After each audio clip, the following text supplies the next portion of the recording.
বিশ্বনবী বললেন, আল্লাহ আমার মাথার চুলের ঝুঁটি আপনার হাতের মুঠোয়। আচ্ছা, এইভাবে কাকে ধরা হয় যে খুব ছোট, ঠিক কিনা? নিজেকে কত ছোট করলেন বিশ্বনবী। ও আল্লাহ, আমার মাথার চুলের ঝুঁটি আপনার হাতের মুঠোয়, আপনি ডানে টানলে আমি ডানে যাব, বায়ে টানলে বায়ে যাব। আল্লাহ, আসআলুকা বিকুল্লি ইসমিন হুয়া লাক নাসিয়াতি বিয়াদিক মাদিন ফিয়া হুকমুক। আপনার নির্দেশ আমার উপর কার্যকর হবেই হবে। আদলুন ফিয়া কাদাউক, আপনার ফয়সালা, যেই ফয়সালাই আপনি আমার জন্য করেন এটাই ইনসাফ। সুবহানাল্লাহ বলেন। আমরা আল্লাহর ফয়সালায় সন্তুষ্ট হতে চাই না। কত কমপ্লেইন, আল্লাহ তুমি এটা দিলা না, ওইটা পাইলাম না, ওইটা হইল না রে, এরকম অভিযোগ কমপ্লেইন আমাদের আছে না নাই? আর বিশ্বনবী বলতেন আদলুন ফিয়া কাদাউক, আল্লাহ আমার জন্য তোমার যেটা ফয়সালা এটাই সবচেয়ে শ্রেষ্ঠ ইনসাফ, এর চেয়ে ইনসাফ আর হতে পারে? এভাবে কায়মনোবাক্যে আল্লাহর কাছে বিশ্বনবী দোয়া করতেন। এরপরে বিশ্বনবী বললেন, আল্লাহ তোমার যত নাম আছে সব নামের ওসিলায় দোয়া করি, যে নাম তুমি আমাদেরকে জানিয়েছো, যে নাম তুমি আমাদেরকে জানাও নাই, যে নাম তুমি কোরআনে নাজিল করেছো, যে নাম নাজিল করো নাই, যে নাম শুধু নবীদেরকে জানিয়েছো। আর আল্লাহর এমন কিছু চমৎকার চমৎকার সুন্দর সুন্দর নাম আছে, এই নামগুলো রব্বুল আলামিন কাউকে জানাবে না। সুবহানাল্লাহ বলেন। আমরা তো 99 নাম জানি, 100 নাম জানি আল্লাহ, কিন্তু আল্লাহর এমনও কিছু নাম আছে যেগুলো আল্লাহ বিশ্বনবীরও জানায় নেই। এগুলো আল্লাহ ইলমুল গায়বে রেখে দিয়েছেন। দোয়ার সময় বলবেন, আল্লাহ তোমার যেই নামগুলো জানি, যেগুলো জানি না, যেগুলো কোরআনে আছে, যেগুলো নাই, যেগুলো নবীরে খাসভাবে জানাইছো ওগুলোর উসিলায়, যেগুলো কোনোদিন জানাবাও না, তোমার ওই নামের উসিলাও তোমার কাছে চাই। আল্লাহ কোরআনকে আমার হৃদয়ের বসন্ত বানাও, আমার বক্ষের জ্যোতি বানাও, আমার চিন্তা দুশ্চিন্তা তুমি দূর করে দাও। বিশ্বনবী বললেন, এই কালিমাগুলো, এই বাক্যগুলো পড়ে যদি কেউ আল্লাহর কাছে ফরিয়াদ করে, তার হৃদয় থেকে দুশ্চিন্তা কাটিয়ে দিবে কে? পড়বেন, এই দোয়াগুলো পড়বেন। আচ্ছা, সব শেষে বলি, ঋণের বোঝায় যারা জর্জরিত, বিষ্ণু ইসলাম চমৎকার একটা দোয়া শিখিয়েছেন। আমাদের অনেকে ঋণের বোঝায় জর্জরিত, আছে না নাই? এদিকে কেউ আছেন? থাকলে হাত তোলার দরকার নেই, থাকলে এই দোয়াটা পড়বেন। এক সাহাবীর নাম আবু উমামা, নামাজের ওয়াক্ত ছাড়া উনি মসজিদে যেয়ে বসে আছে। বিশ্বনবী বললেন, কিরে আবু উমামা, নামাজের তো ওয়াক্ত হয় নাই, মসজিদে কি? সাহাবী বলে, হুমুমুন লাজিমাতনি ওয়া দুয়ুন, নবী গো, ঋণের বোঝায় এমন টেনশনে আছি, ঘরে থাকতে পারলাম না, মসজিদে চলে আসছে। বিশ্বনবী বলেন, আমি কি তোমার এমন একটা দোয়া শিখাবো যেটা পড়লে আল্লাহ তাআলা তোমার ঋণের বোঝা হালকা করে দিবেন?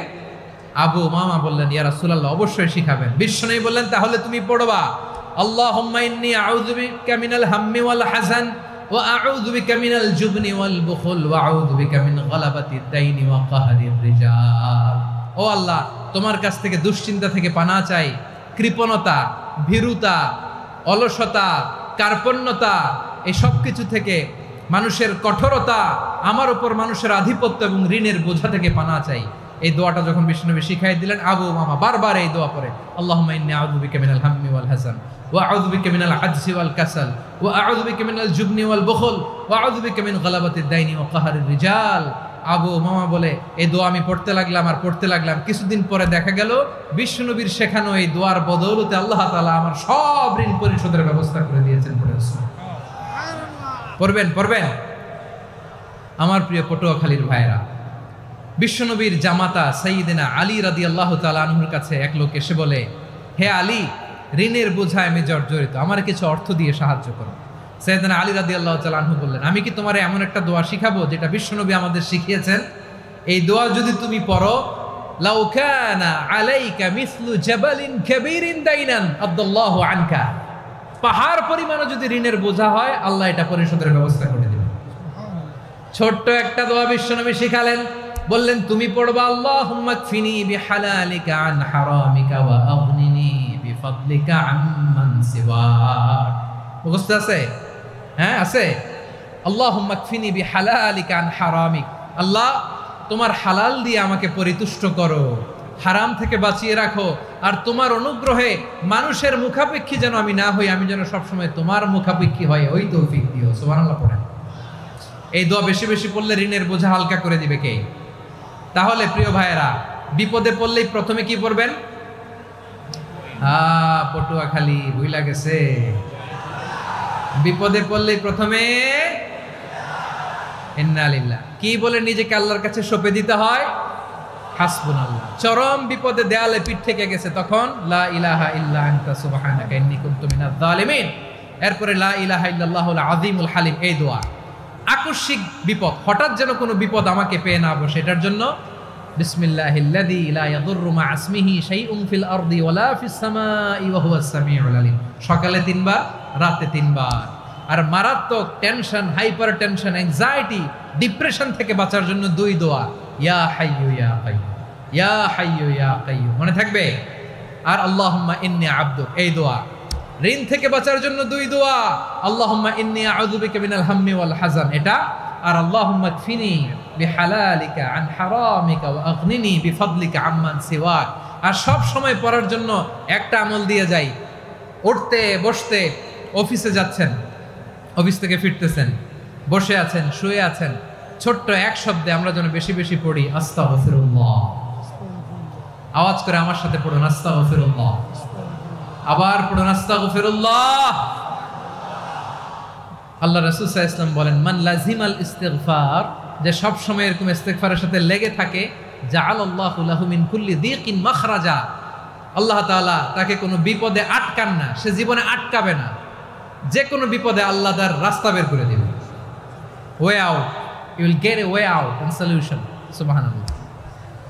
ওয়া মিন কুল্লি হাম্মিন ফারাজা, দুশ্চিন্তা মুক্ত হবে। ওয়ায়ারযুকহু মিন হাইসু লা ইয়াহতাসিব, এমন জায়গা থেকে আল্লাহ রিজিকের বন্দোবস্ত করবে যেটা সে কল্পনাও করে নাই। আওয়াজ করে পড়েন সুবহানাল্লাহ। তাহলে মনে থাকবে আস্তাগফিরুল্লাহর কথা। সব শেষ কথা বলবো, সব শেষ আমার প্রিয় ভাইয়েরা। এটা গেল নিজের বিপদ। কিসের বিপদ? নিজে যদি বিপদে পড়েন। অন্যের বিপদ যদি দেখেন, এটার জন্য একটা দোয়া আছে। অনেক সময় আমরা দেখি হাসপাতালে ক্যান্সারের 3rd স্টেজে চলে গেছে, লোকটা হ্যাংলা হয়ে, চিকন হয়ে, হায়রে কি কষ্ট পায়, দেখি না? বিষ্ণু বলে, একটা দোয়া যদি কেউ অন্যের কোনো বিপদ দেখে পড়ে, ওই বিপদ তার জীবনে কখনো আসবে না। শুনবেন? শোনার আগ্রহ আছে? অনেক সময় হয় যে আমরা মহাসড়ক দিয়ে যখন চড়ি, দুর্ঘটনায়, আইরে আল্লাহ, দুর্ঘটনায় মানুষের মাথা একদিকে, দেহ আরেকদিকে, ব্লিডিং, এরকম হয় না? আল্লাহ তুমি হেফাজত করো। বিশ্বনবী বলেন, এই দুর্ঘটনা দেখে কেউ যদি এই দোয়াটা পড়ে, তার জীবনে সে কোনোদিন এরকম অ্যাক্সিডেন্টের সম্মুখীন হবে না। শুনবেন? বিশ্বনবী বলেন, অন্যের বিপদ দেখে কেউ যদি পড়ে, আলহামদুলিল্লাহিল্লাযী আফানি মিম্মা বতালাকা বিহি ওয়া ফাদ্দালানি আলা কাসীরিন মিম্মান খালাকা তাফদীলা, মানে প্রশংসা সে আল্লাহর, যে আল্লাহ তাআলা তোমাকে যেই জিনিস দিয়ে পরীক্ষা করেছে, আমাকে ওইটা থেকে বাঁচিয়ে দিয়েছে। তোমাকে আল্লাহ যেই বিপদে ফেলেছে, আমাকে ওই বিপদ থেকে তিনি মুক্ত রেখেছে, আর তার অনেক সৃষ্টির উপর আমাকে তিনি প্রাধান্য দিয়েছে। সুবহানাল্লাহ পড়েন।